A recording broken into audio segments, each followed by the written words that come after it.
I'm living in Africa, and my father has to work until 9:30 and come back and don't have time to look after me. My mother has no time to sleep because of their overload of work. We see that these children are helping their family to work, to give the money to these parents, to give the money to study for themselves. Isn't that a good thing that our society wants to have? We see that it is essentially important for these kids to take part of, to be in part of helping the financial support to their family.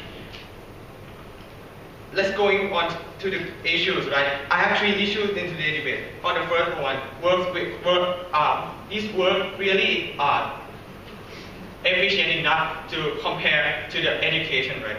So we see that at first, work can give you life experience that education can never give you, right? Because we see that in these poor countries, these poor particular countries need to have the labor. We see that the most important job in this poor country is labor, and we see that these children will get the life experience because in the future they are going to be this labor anyway. Because this poor country must have labor to sustain their economy, into leveling up the countries and to be the first world country. We see that these children have to know what to do when they are finished the school, right? We don't see how this bad education in this poor country can give this country an enough life experience to work in the country. I don't think that now I can become a CEO if I am study in Assumption College, for example. We see that if we need to get life experience, we need to go to the university to study, to know how to work, to study how to work, and to learn to do the laboratory things, to be able to work in the society in the future.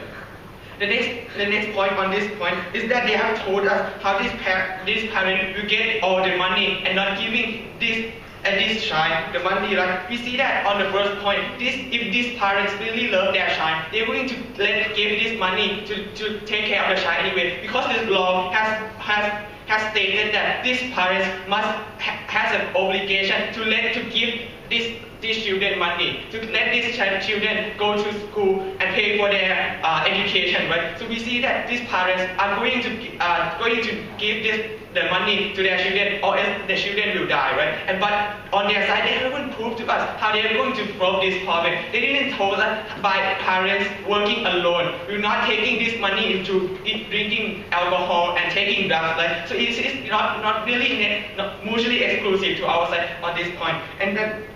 And lastly, we see that our side is not sure of giving the education to the children, right? We also are having the education right now, but work is just after school for 2 hours, not coming like 9:30, like the repast speech of the opposition side has said. And the second point on the black market, I think they have told us how we are going to legalize this black market and how this black market will be not gone in the society. We see that it is totally different between black market and the normal market. We see that by the regulation of the government, this child will have a very insecure place to work and can give the financial support to their family. And we see that in the black market, it creates a unjustified enough salary which is not enough for the family. By legalizing the